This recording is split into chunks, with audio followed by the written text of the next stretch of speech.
De criminalista, eu e o professor Mauro Otávio Nassif. Eu e o grande criminalista Mário de Oliveira Filho, conselheiro da OAB e ex-presidente da Comissão de Direitos e Prerrogativas da OAB. E hoje com o nosso querido amigo, grande amigo, 2 metros de altura, Alex Ochendorf, um advogado de ponta lá da Baixada e aqui em São Paulo, Baixada Santista, um grande advogado de júri. E o papo é júri. Mauro, como a gente sempre fala, até o réu gosta do júri. Até o réu gosta. Mas que coisa bonita. Mas, Mauro, a gente tem percebido algumas coisas curiosas, principalmente no júri, que você deve ter enfrentado essas situações. O sujeito é preso preventivamente, se consegue uma ordem de habeas corpus, e lá eles fazem a aplicação das medidas cautelares substitutivas à prisão preventiva. E uma das condições é comparecer a todos os atos processuais. Muito bem. Aí você tem o Código de Processo Penal que diz o seguinte, que o réu não precisa comparecer no júri. E nem pode ser decretada a prisão preventiva dele se ele não comparecer. E tem mais. Também diz a regra que ninguém será obrigado a produzir prova contra si mesmo. Então tem a questão do reconhecimento, da tatuagem, da cicatriz. E a autoridade, diante do não comparecimento do réu, manda fazer uma condução coercitiva. Esse é o nosso tema de hoje. Ochendorf, já teve algum caso desse? Já tive alguns casos e o que a gente sente hoje é o ativismo jurídico. Exatamente. É a necessidade de todos os juízes deixarem de ser serem juízes para serem justiceiros.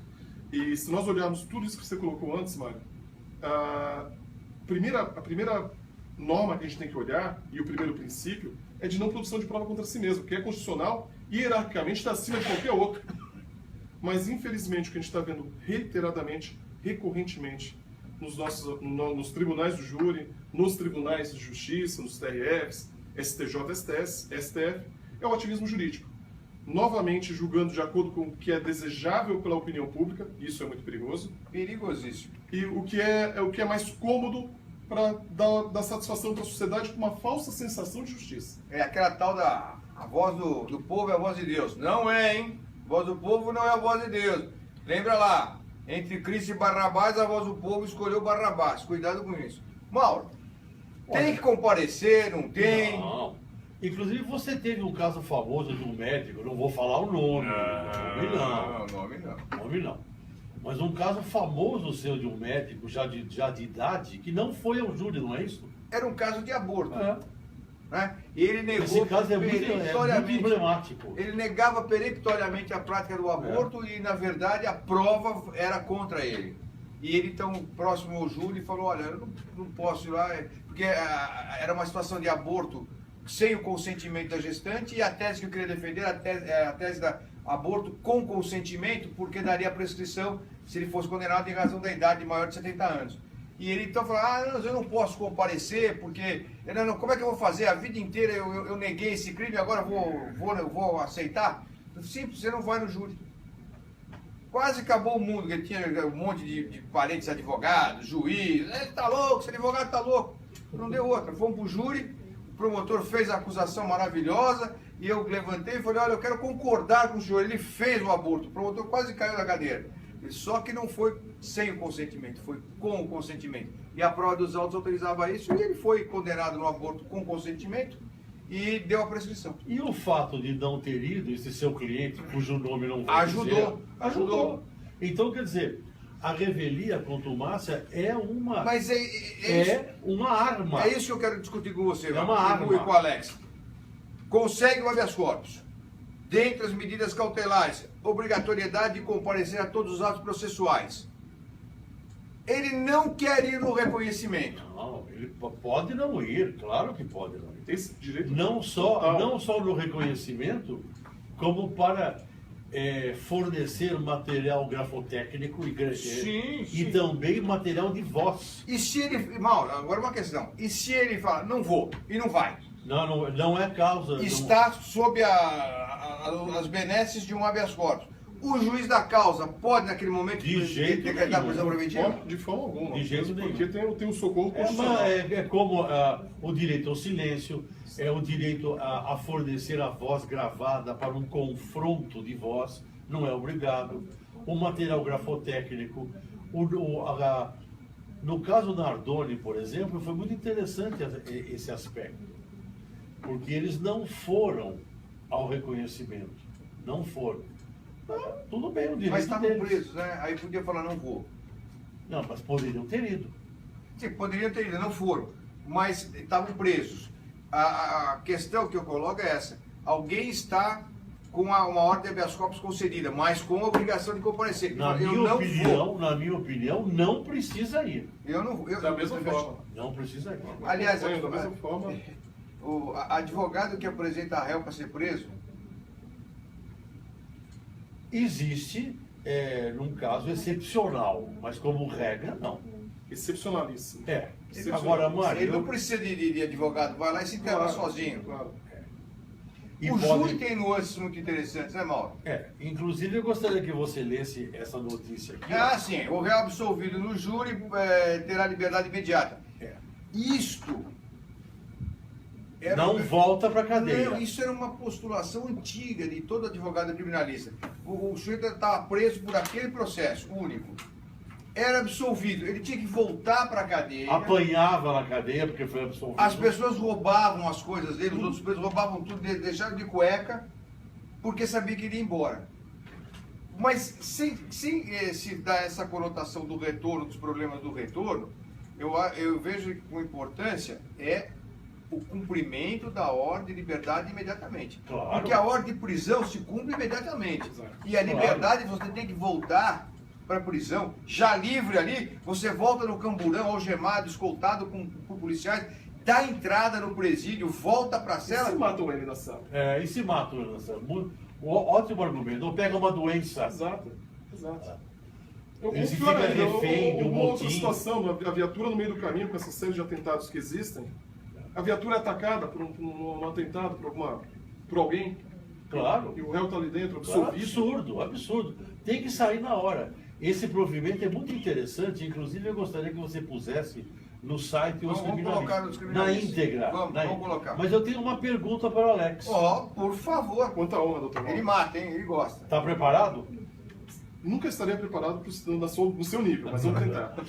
A minha pergunta é a seguinte: qual é a sua opinião sobre essa nova norma que está tramitando no Congresso dos jurados conversarem entre si após o júri 1 hora? Eu sou totalmente contrário. Contrário. Sou totalmente contrário, porque isso vem do common law, do direito norte-americano, do direito saxão. É tradicional eles conversarem a respeito, e eu acho que isso acaba ferindo todo o trabalho, tanto da acusação quanto da defesa. Existem profissionais habilitados, capacitados para fazer exposição acusatória e exposição defensiva, e ali o convencimento tem que ser gerado pela apresentação dos dois, e não pela interferência dos jurados, sendo que um pode ter uma personalidade mais forte do que do outro e acaba decidindo, o convencimento próprio deixa de ser próprio, acaba passando para um terceiro, longe do que foi tratado pela acusação e pela defesa. Bom, tem o filme clássico, né? Sim? 12 Homens e um Destino. Em preto e branco esse filme, é um clássico. O que é a fala? Diga aí, Jéssica. 12 homens e uma sentença. Como é que é? 12 homens e uma 12 homens e uma sentença. Aqui a produção funciona, meu amigo. Às vezes a gente não Mas eu funciona. tenho a uma produção pergunta funciona. para você. Que venha lá, ó. Sou contra. Eu sou contra. Eu fiz uma pergunta para ele sobre esse projeto que está andando, uma pergunta para você. Tem um outro projeto Sim. que o Técio Lins e Silva está comandando, Sim. de aumentar de 7 para 8 jurados. E o empate favoreceria a defesa. Qual é a sua opinião? Mauro, em princípio não é ruim.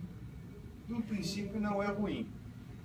Mas depende de mais estudos, da verificação, de quanto isso pode ajudar ou prejudicar a aferição do veredito. Eu não falei da verdade real dos autos, que isso aí está numa discussão terrível, não existe verdade real de coisa nenhuma. A verdade sempre é parcial e ela sempre tem as suas nuances. Em princípio, eu sou a favor de 8 jurados e o empate leva à absolvição.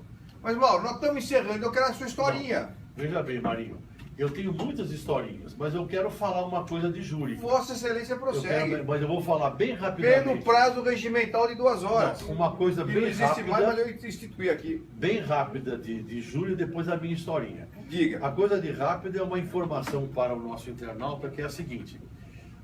Já há acórdãos em Pernambuco tem um, em Minas Gerais tem outro, de que é direito constitucional do réu ir para o júri com a sua roupa. Sim. Inclusive o PM, porque nas regras da Polícia Militar, você que vai fazer o júri famoso de policial militar. E ele é ex-militar e advoga muito para militar. Aliás, um grande advogado defensor de policiais militares com técnica invejável. Então, nas regras militares que estão abaixo da Constituição, é dito que não, o militar está preso, então ele não pode ir fardado para o júri. Está errado. Está errado. O réu tem o direito, porque o julgamento é popular, o réu tem o direito de ir a júri como ele vive normalmente. Mauro, no caso do Edinho, filho do Pelé, que eu fiz o júri junto com o Eduardo Elias, lá em Santos, eu defendi o filho do Pelé e ele defendia o Correl. O Edinho estava preso num outro processo de tráfico e chegou com a roupa de preso. E a família levou uma roupa para ele. O juiz não queria deixar vestir. Não, é nulidade. Não tem júri. Não tem júri. Foi uma briga e não queria deixar a gente conversar com os advogados conversarem com o réu antes do julgamento. Eu estava lá e eu assisti esse júri. Fantástico. Paramos, não tem júri, doutor, não entra ninguém. Aí deixou vestir a roupa. Pôs a roupa. Mauro, sua historinha. Não, a historinha é de 38 segundos. 38 segundos. Ela é ligada umbilicalmente à questão que vocês falaram, da Lava Jato, das regras absurdas e tal. Quando o julgamento do Collor ocorreu no Supremo Tribunal Federal, não o julgamento criminal, o julgamento se ele seria impedido por 8 anos, etc. O Moreira Alves, o ministro, claramente dizia, não, aqui ele já renunciou, então ele não tem que ficar impedido. E o Paulo Brossard tinha um livro mais importante de impeachment, onde o Paulo Brossard, várias vezes, um capítulo dizendo que quem renuncia não pode ser impedido a nada, porque já tinha renunciado. E o Paulo Brossard falou, não, vai ficar impedido 8 anos. Aí todo mundo, aí o Moreira Alves disse, mas ministro, no seu livro que eu tenho aqui, está dito exatamente o contrário. Exatamente o contrário, na página 180, alguma coisa. Aí disse o Paulo Brossard, ministro, livro é livro, voto é voto. Tem muitos embargadores em São Paulo e por aí afora escrevendo livros dessa maneira, livro é livro, voto é voto. Papo de criminalista. A gente volta, um abraço.